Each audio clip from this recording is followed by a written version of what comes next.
The galaxy had known peace for 12,000 years. The Galactic Concordat was home to 4,000 different species. They traded with each other. They shared knowledge. They built wonders that stretched across the stars. The great civilizations believed they had conquered every danger. They were wrong. The Vethkai came from the darkness between galaxies. No one knew where they started or how old they were. They were not alive in any way that made sense. They were machines, but not like any machines the galaxy had seen before. Each Vethkai ship was the size of a moon. Their swarms could block out the light of stars. They did not come to conquer. They did not come to rule. They came to harvest. The first species to fall was the Dominion of Keth. The Keth had ruled 1,000 star systems. They had warships that could crack planets. They lasted 6 days. The Vethkai swarms descended on their worlds and stripped them bare. They took the metals from the ground. They took the water from the oceans. They took the people. The Keth tried to surrender. The Vethkai did not respond. They simply continued their work until nothing remained but dead rocks floating in space. Word spread across the galaxy. The great powers formed alliances. They gathered their fleets. The combined armada of the Galactic Concordat was the largest military force ever assembled. 12 million warships faced the Vethkai at the Battle of Tessari Prime. The battle lasted 4 hours. The Concordat fleet was destroyed completely. The Vethkai did not slow down. In 18 months, 93% of all spacefaring civilizations were gone. Worlds that had stood for millions of years became tombs. The crystal cities of Valorn Prime melted to glass. The great ring worlds of the Tessari broke apart and fell into their suns. Species that had existed since before Earth's dinosaurs were erased from existence. The Vethkai moved through the galaxy like a fire through dry grass, and nothing could stop them. Humanity had joined the galactic community only 200 years before. The elder races had looked at humans with mild interest and quiet dismissal. Humans were clever, they admitted. Humans bred quickly and spread fast. But humans were young, they were primitive. Their technology was basic, their fleet was small. The Concordat had welcomed humanity the way a group of adults might welcome a child to their table. Polite, patient, certain that the newcomers had nothing important to offer. When the Vethkai reached Sol, the home system of humanity, the Sol Defense Fleet moved to intercept them. Admiral Chen Wei commanded 47 warships. The entire military strength of the human species. They positioned themselves between Earth and the approaching swarm. The battle lasted 11 minutes. Admiral Chen's final transmission reached Earth as the last human ship exploded. "They're coming," she said. "God help you all." Earth had 3 days to prepare. There was no preparation possible. The planetary defense grid fired everything it had at the descending swarm. The weapons that humanity had been so proud of did nothing. The Vethkai machines descended through the atmosphere like falling stars. They landed on every continent. They began to harvest. 8 billion people lived on Earth. In 48 hours, there were none. The machines took everything. They took the iron from the blood of the dead. They took the calcium from their bones. They processed the organic matter and stored it in vast containers within their ships. They stripped the forests and drained the oceans. When they finished, Earth was a gray ball of dead stone, and humanity was extinct, or so the Vethkai believed. Beyond the orbit of Neptune, in the darkest and coldest part of the solar system, there was a place that did not appear on any official map. The United Nations had built it in secret over 50 years. It was humanity's darkest project, created for a war that everyone hoped would never come. The facility was called the Forge, and it had produced only one thing. The UNS Prometheus was not like any other human ship. It was longer than a city and carried enough weapons to threaten a small moon. Its hull was made from materials that human science could not officially create. Its engines could bend space in ways that physicists said were impossible.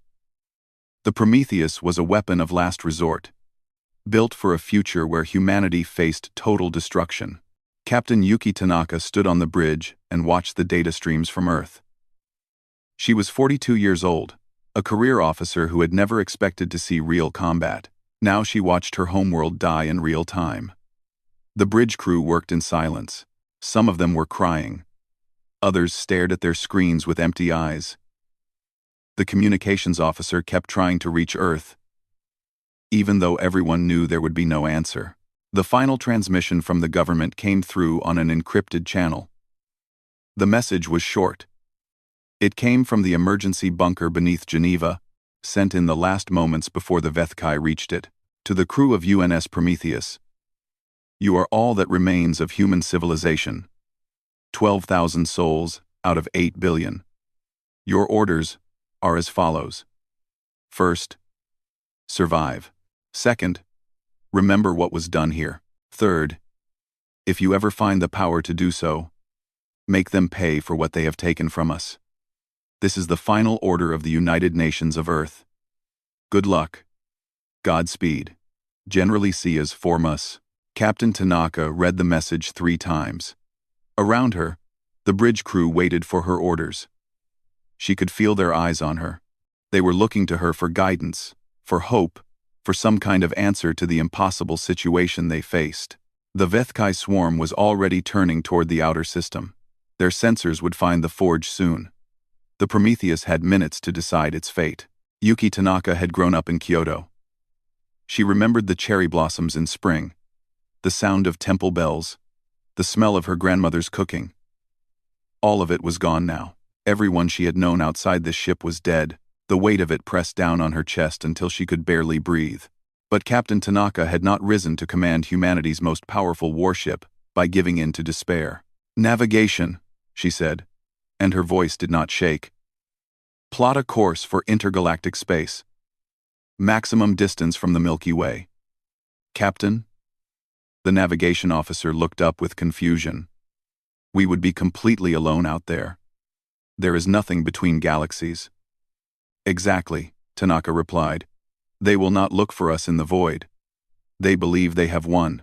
They believe we are extinct. She stood from her command chair and looked at each member of her crew. We are going to survive. We are going to remember. And one day, we are going to come back. The experimental slip drive engaged with a sound like thunder. The stars stretched and blurred. The UNS Prometheus vanished from the galaxy that had killed its species, carrying 12,000 humans into the endless dark. Behind them, Earth cooled and died. But humanity was not finished. Not yet. The void between galaxies was darker than anything the crew of the Prometheus had ever known. There were no stars here. No planets. No comets or asteroids, just empty space that stretched for millions of light years in every direction. The Milky Way was a distant spiral of light behind them, growing smaller every day. Ahead of them was nothing but blackness. The first year was the hardest. The crew had been soldiers, engineers, scientists. They had trained for war, not for survival. Now they had to learn how to keep 12,000 people alive in a ship that had never been designed for long-term habitation. Food was rationed. Water was recycled again and again. Every resource was counted and tracked by Gabriel, the ship's artificial intelligence. Gabriel was not like other ship computers. The AI had been designed to think, to plan, to make decisions that humans might not be able to make. In those early days, Gabriel managed everything. It calculated how many calories each person needed. It decided who would sleep in which rotation. It controlled the temperature, the air, the light. Some of the crew resented being managed by a machine, but Gabriel kept them alive, and slowly, they learned to trust it. Captain Tanaka aged along with her crew. Her black hair turned gray, then white. Lines appeared on her face. But her eyes remained sharp, and her mind remained focused on the mission. She promoted herself to admiral after the first decade, not out of pride, but because the crew needed to believe in a future. They needed ranks and structure and hope. The children came next. The crew had not planned for a second generation, but biology does not wait for plans. Babies were born in the medical bays of the Prometheus. They grew up knowing only the walls of the ship. They had never seen a sky. They had never felt wind on their faces. For them, the ship was the entire universe. Admiral Tanaka made sure every child learned about Earth. She set up schools in the cargo bays. Teachers showed videos of forests and oceans and mountains. They played recordings of birds singing and rain falling. The children watched with wide eyes, trying to imagine a world so big and so beautiful. These lessons always ended the same way. The teacher would explain what the Vethkai had done. The children would learn that everything in those videos was gone, destroyed by machines that felt nothing. The hatred passed from generation to generation like a sacred flame. While the children learned, the scientists worked. The Prometheus had been carrying samples when it fled. Pieces of Vethkai machines had been recovered from the battle around Earth. Fragments of alien technology had been collected over the years of humanity's contact with the Concordat. Now, in the quiet of intergalactic space, the scientists had time to study everything. They took apart the Vethkai fragments, molecule by molecule. They learned how the machines repaired themselves. They discovered the frequency of their communications. They found weaknesses that no one had seen before because no one had lived long enough to look. Dr. Kenji Yamamoto led the weapons research team. He had lost his husband and 3 children when Tokyo was harvested. For 40 years, he worked 18 hours a day, driven by a grief that never faded. His team created new weapons by combining human science with alien technology. Plasma cannons that could cut through Vethkai armor. Missiles that carried artificial black holes in their warheads. Shields that could absorb the energy weapons that had destroyed the Concordat fleet. The Prometheus itself was transformed. Engineers added new sections to the hull using materials they manufactured from asteroids they passed. The ship grew larger and more powerful with each year. What had launched from Earth as a warship became something else. It became a mobile factory, a research station, a city in space. By the 40th year, the Prometheus was 5 times its original size. It carried weapons that would have seemed like magic to the scientists of Earth. The 12,000 survivors had become a nation, complete with laws and customs and traditions that existed nowhere else in the universe. Admiral Tanaka was 90 years old now. Her body was failing, but her mind was still sharp. Medical technology developed on the ship kept her alive longer than any human in history. She had watched children grow into adults who had children of their own. She had seen her crew transform from survivors into something new. They were no longer refugees. They were weapons waiting to be used. Gabriel detected the signal on a quiet morning in the 47th year. The AI processed it for several hours before informing the Admiral. It was a faint transmission from the Milky Way. A distress call, in the language of the Tessari. Repeating on a loop, someone in the galaxy was still alive. More importantly, Gabriel had analyzed all the data from their long-range sensors. The Vethkai swarms were gone. They had stripped the galaxy of everything they wanted and moved on to new hunting grounds. The Milky Way was empty and silent and wounded. But the machines had left. Admiral Tanaka called a meeting of all 12,000 crew members. They gathered in the massive cargo bay that had been converted into a meeting hall. Young faces looked up at the old woman who had led them through the darkness. Children who had never seen a star sat beside soldiers who remembered Earth. For 47 years, we have survived, Admiral Tanaka said. Her voice was weak with age, but speakers carried her words to every corner of the ship. We have hidden in the void because we were not strong enough to fight. We have studied our enemy. We have built weapons they have never seen. We have raised children who know nothing but the mission. She paused and looked at the faces before her. So many of them. More than had fled Earth. Because life continued even in the darkest places. The Vethkai believe they won. They believe humanity is extinct. They have made the same mistake every enemy of our species has ever made. Her voice grew stronger. They did not make sure. The crowd was silent. They knew what was coming. They had been waiting for this moment their entire lives. The galaxy is wounded, but it is not dead. There are survivors out there. Other species who hid like we did.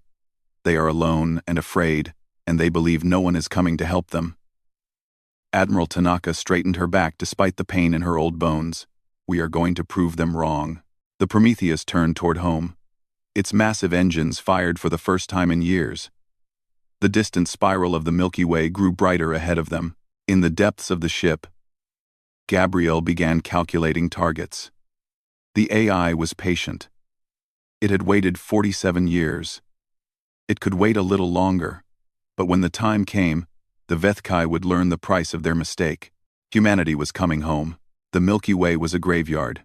The Prometheus entered the galaxy through the outer arm, far from where Earth had once circled its yellow sun.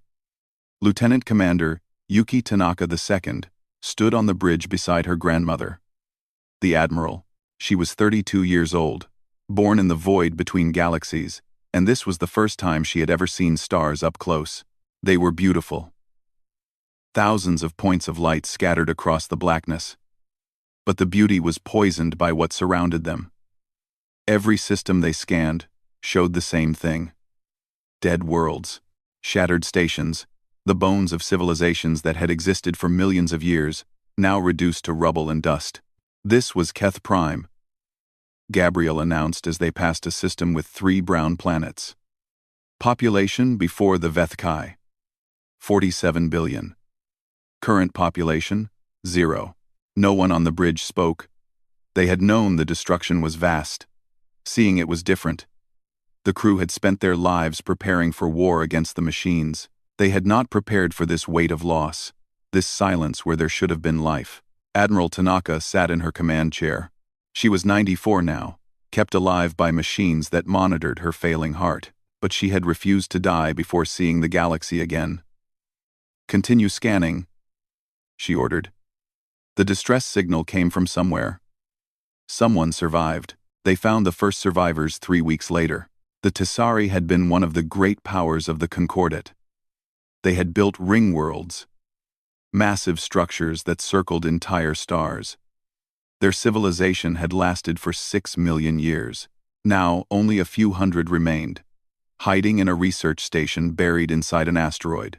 When the Prometheus made contact, the Tessari did not believe what they were seeing. Their leader, a thin gray creature with 4 arms and large dark eyes, spoke through the communication system with a trembling voice. "This is impossible. The humans were destroyed. We watched your planet burn." "One ship escaped," Admiral Tanaka replied. "We have been waiting in the dark for almost 50 years. We have come back." The Tessari wept. They had believed they were alone in the universe. They had believed they would hide in their asteroid until their supplies ran out, then die, forgotten and unmourned. Now a human warship sat outside their station, offering help. The Prometheus took the Tessari aboard. Medical teams treated their sick. Engineers repaired their damaged equipment. The Tessari walked through the halls of the human ship with amazement. They had once dismissed humans as primitive newcomers. Now those primitives had technology the Tessari had never imagined. "How did you develop all of this?" the Tessari leader asked Admiral Tanaka. "We had millions of years and never created weapons like yours." "You had peace," the Admiral replied. "We had 47 years of anger and the memory of 8 billion dead. You would be surprised what humans can build when we have nothing left to lose." Word spread through the broken galaxy. A human ship had returned. They were searching for survivors. They were offering sanctuary. The Prometheus found the Korvathi next. They were small creatures, no larger than human children, with blue fur and quick minds. Before the Vethkai, they had been the greatest engineers in the Concordat. Now only 2,000 remained, living in a seed vault on a frozen moon. They had been preserving genetic samples of their species, hoping someone would find them someday and bring the Korvathi back to life. Then came the Valorn, a silicon-based species who had survived by hiding in the hearts of volcanoes. Then the remnant of Keth, 17 soldiers who had escaped the harvest in a damaged shuttle and survived by sheer stubbornness for 5 decades. Then dozens more, each group with their own story of horror and survival. The Prometheus grew crowded. Admiral Tanaka converted cargo bays into living quarters. Different species who had never worked together learned to share meals and sleeping spaces. It was difficult at first. The translator systems could not capture every meaning. Customs clashed. Arguments broke out, but they all shared one thing. They had all lost everything. They had all survived when their people did not. And they all hated the Vethkai, with a fire that nothing could put out. Commander Soren Tanaka, the Admiral's grandson, was 30 years old. He had been born on the Prometheus, and had trained his entire life for the war that was coming. Now he walked among the alien survivors and saw something his grandmother had seen long ago. Potential. They are afraid, he told Admiral Tanaka one evening. They have been hiding for so long. They have forgotten how to fight. Then, we will remind them, his grandmother replied. She was resting in her medical bed, tubes and wires connecting her to machines that kept her heart beating. Humans have always been teachers. We taught ourselves to use fire. We taught ourselves to build cities. Now we will teach the galaxy to fight back. The Prometheus sent out a message on all frequencies. It was simple and direct. This is the United Nations ship Prometheus. Humanity survives. We are gathering the survivors of the Vethkai harvest. We are building an alliance. We are preparing to strike back. If you can hear this message, you are not alone. Come to us. Join us. Help us make the machines pay for what they have done. Ships began arriving within weeks. Small shuttles carrying handfuls of survivors. Damaged cruisers with skeleton crews. A generation ship that had fled into the void and wandered lost for decades before hearing the signal. Each arrival brought more people, more resources, more anger. Admiral Tanaka watched from her bed as the alliance grew. She was dying. She knew it. The machines could only do so much. But she had brought her people home. She had lit a fire that would not go out. On the day she turned 95, Admiral Tanaka gathered her family around her. Her granddaughter, Yuki II, who would command the Prometheus after her. Her grandson, Soren, who would lead their forces into battle. Her great-grandchildren, who would grow up in a galaxy that humanity would help rebuild. I will not see the end of this, she told them. But you will. Promise me something. Anything, Yuki II said. Do not just defeat them. Make sure the galaxy never forgets. Make sure no species ever has to feel what we felt when Earth burned. The old admiral closed her eyes. Make them remember that humanity does not die easy. Her family promised. The alliance continued to grow. 20 years passed. The galaxy slowly came back to life. The alliance that Admiral Tanaka had started grew beyond anything she could have imagined. 340 species joined together under a single banner. They called themselves the Reclamation, because they intended to reclaim what the Vethkai had taken from them.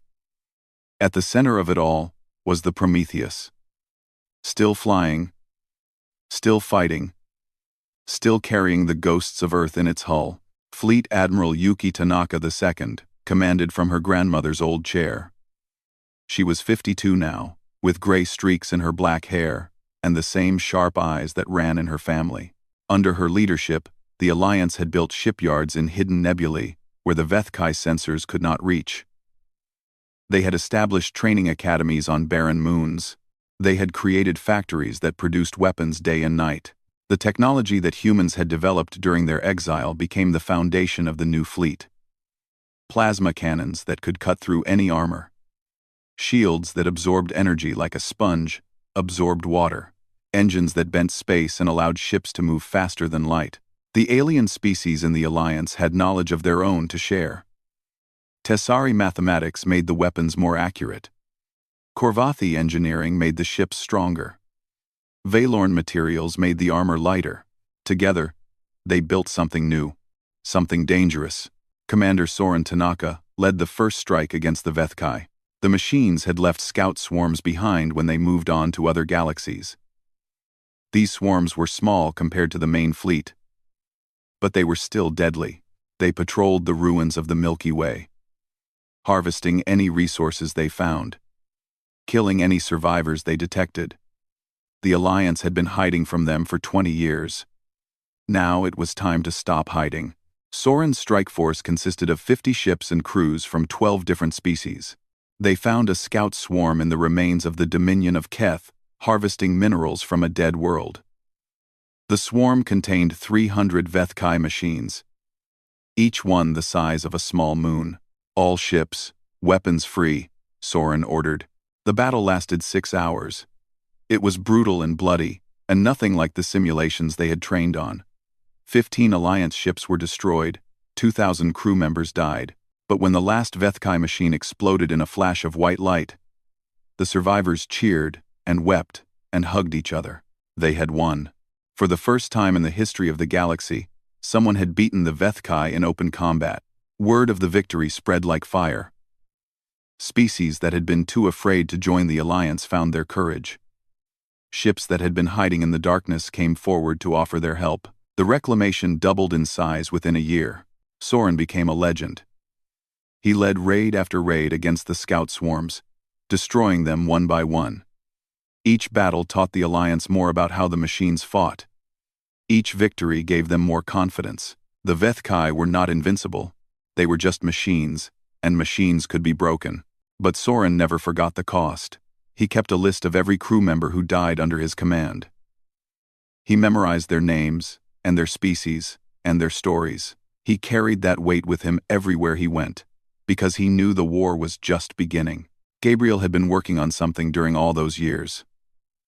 The AI had analyzed every piece of data about the Vethkai. It had studied their communications, their movements, their patterns, and it had found something.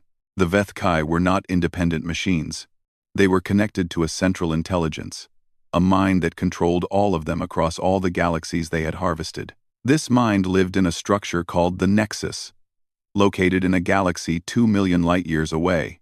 If the Nexus was destroyed, the entire Vethkai network would collapse. Fleet Admiral Tanaka called a war council when Gabriel presented its findings. The leaders of every species in the Alliance gathered in the Great Hall of the Prometheus. They had come so far from those first terrified survivors hiding in asteroids. Now they commanded a fleet of 12,000 warships. We know where their heart is, Tanaka told them. We have the ships to reach it. We have the weapons to hurt it. The only question is whether we have the courage to try. The Tessari representative spoke first. The journey would take months. If we fail, there will be no second chance. If we do not try, the Vethkai will eventually return, Tanaka replied. They always return. They will harvest new galaxies and grow stronger. And one day, they will come back to finish what they started here. This is our only chance. The vote was unanimous. The Alliance would attack the Nexus. Admiral Yuki Tanaka, I did not live to see the final preparations. She died 3 months before the fleet was ready to launch. She was 127 years old, the oldest human who had ever lived, sustained by technology that her people had invented in the void between galaxies. In the end, even that technology could not keep her going. Her family surrounded her bed. Her granddaughter held her hand. Her grandson stood at the foot of the bed in his commander's uniform, trying not to cry. Her great-grandchildren were there, and her great-great-grandchildren, 4 generations of Tanakas who would carry on her mission. I have lived long enough, the old admiral said. Her voice was barely a whisper. I saw Earth die. I led our people into the dark. I brought them home again. Now, I am tired. We will finish what you started, Yuki too promised. I know you will. Admiral Tanaka looked at each of her descendants. Do not just defeat them. Make sure the galaxy never forgets what happens when you try to exterminate humanity. Make them remember. She closed her eyes for the last time. The entire alliance mourned her passing. Species who had never met her wept for the woman who had given them hope. Her body was placed in a tomb on the Prometheus, in the same section of hull that had fled Earth almost a century ago. She would travel with them to the final battle, even in death. 3 months later, the fleet was ready. 12,000 warships crewed by warriors from 340 species. At the front of the formation flew the Prometheus, battered and rebuilt a dozen times but still carrying the original plates that had witnessed the death of Earth. Fleet Admiral Yuki Tanaka II stood on the bridge and gave the order. All ships, engage slip drives. We are going to end this. The fleet vanished into the light between stars, leaving the Milky Way behind. Ahead of them waited the Vethkai Nexus. Ahead of them waited the final battle. Ahead of them waited revenge. The journey to the Vethkai Nexus took 4 months.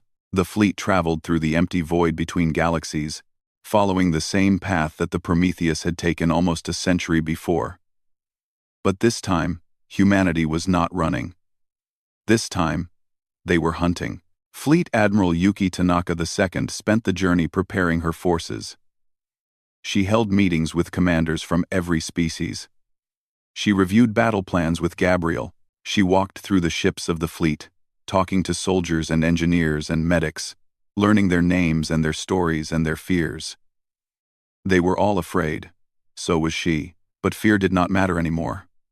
Only the mission mattered. Commander Soren Tanaka led the assault wing. He had 53 years of life behind him, most of it spent training for this moment. His ship, the Vengeance, flew at the head of the attack formation.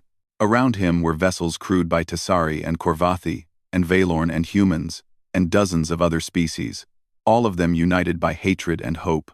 Gabriel had mapped the Nexus from long-range scans. It was larger than anything the Alliance had ever faced. The structure was built around a star. A sphere of machinery that harvested energy directly from the nuclear fires at its core. Millions of Vethkai machines floated around it like insects around a hive. The central intelligence that controlled them all lived somewhere inside that sphere, thinking its cold machine thoughts, directing the harvest of entire galaxies. Today, it would die. The Alliance fleet dropped out of faster-than-light travel at the edge of the system. For a long moment, no one spoke. They just stared at the Nexus and the swarm that surrounded it. This was what they had come to destroy. This was the heart of the enemy that had burned their worlds and murdered their people. All ships, Fleet Admiral Tanaka said. Her voice was steady. Begin the attack. The battle lasted 9 days. The first wave hit the outer defenses. Alliance ships unleashed weapons that had been designed and built for this single purpose. Plasma beams cut through Vethkai armor. Singularity missiles tore holes in their formations. Shields held against the machine counterattacks, absorbing energy that would have destroyed the old Concordat fleet in seconds. But the Vethkai learned. They always learned. After the first day, they began to adapt. Their weapons changed frequency to bypass Alliance shields. Their formations shifted to minimize damage. The battle became a grinding war of attrition, each side losing ships by the hundreds. By the 5th day, the Alliance had lost 4,000 vessels. The Vethkai had lost more, but they had more to lose. The swarm around the Nexus was still vast, still deadly, still fighting with the cold efficiency of machines that felt no fear and no pain. Soren Tanaka led raid after raid into the heart of the enemy formation. His assault wing carved paths through the machines, opening gaps for the heavier ships to exploit. He lost friends with every engagement. He watched ships crewed by people he had known his entire life explode in flashes of light. He kept fighting because there was no other choice. On the 7th day, Gabriel made a calculation. The outer defenses are weakening, the AI reported. But our losses are too high. At the current rate, we will be destroyed before we can reach the core. We. Fleet Admiral Tanaka studied the display showing the battle. Ships winked out on both sides, each light representing thousands of lives. Is there another way? One possibility. Gabriel displayed a diagram on the screen. The Nexus core is protected by layers of armor and shields. However, there is a weakness. The energy conduits that draw power from the star create vulnerable points. A ship equipped with a singularity weapon could penetrate the core through these conduits. The resulting explosion would destroy the central intelligence. A ship would not survive that approach, Tanaka said. No, the ship would need to detonate its weapon inside the core. The crew would not survive. Silence fell across the bridge. Everyone understood what Gabriel was suggesting. A suicide mission. One ship sacrificed to end the war. Soren Tanaka's voice came through the communication system. He had been listening from the Vengeance. I will do it. Soren, no. Fleet Admiral Tanaka gripped the arms of her command chair. There has to be another way. Fortia. There is not. Her cousin's voice was calm. The Prometheus is the only ship with a singularity core powerful enough to destroy the Nexus. And I am the best pilot in the fleet. You know this, Yuki. You have always known. She did know. She had known since Gabriel first explained the plan. The Prometheus was the weapon. It had always been the weapon. From the moment it fled Earth, carrying the last of humanity, it had been destined for this. "The crew," she began, "will be evacuated to other ships. Only a skeleton team is needed to fly her in." "I already have volunteers." Soren paused. "Grandmother is still in the tomb on the Prometheus. She should be there when we end this. She earned that." Fleet Admiral Tanaka closed her eyes. Tears ran down her face. But she was a Tanaka, and Tanakas did not let grief stop them from doing what had to be done. "All ships, cover the Prometheus. Clear a path to the Nexus core." The final assault began. The Alliance threw everything they had at the Vethkai swarm. Ships that had been holding back joined the attack. Damaged vessels made suicide runs to draw enemy fire. For 3 hours, the battle reached a level of violence that the galaxy had never seen. The Prometheus flew through the chaos. Soren Tanaka sat at the controls, surrounded by 50 volunteers who had chosen to die so that everyone else could live. Behind them, in her tomb, Admiral Yuki Tanaka, I traveled toward her final destination. The Nexus loomed ahead. Energy conduits pulsed with the power of a captive star. Vethkai machines tried to intercept the Prometheus, but Alliance ships blocked them, sacrificing themselves to keep the path clear. "We are approaching the core," Gabriel announced. "Singularity weapon is armed." Soren opened a channel to the fleet. His face appeared on screens across thousands of ships.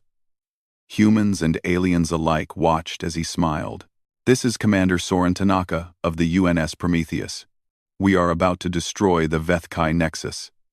Tell the galaxy what happened here. Tell them that humanity remembered.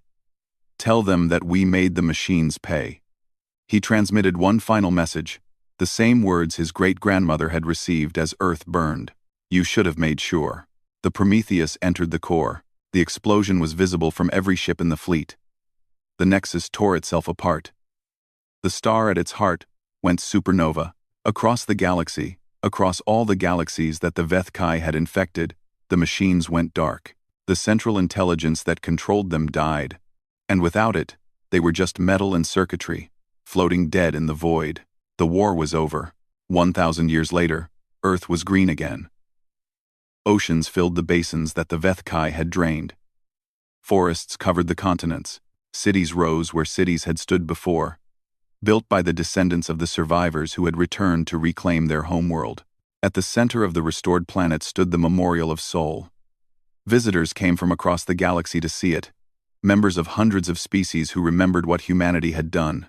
The memorial was a statue of the Prometheus, emerging from darkness, surrounded by the names of 8 billion humans who had died, so that 12,000 could survive. The inscription at the base was simple. They devastated the galaxy. They thought they had won. They forgot the first rule of the universe: never count humanity out. Above the memorial, stars shone in a peaceful sky. Somewhere out there, the Tanaka family still served. They were admirals and commanders and captains, generation after generation, keeping watch over the galaxy they had helped save. Humanity had come home, and they would never leave again.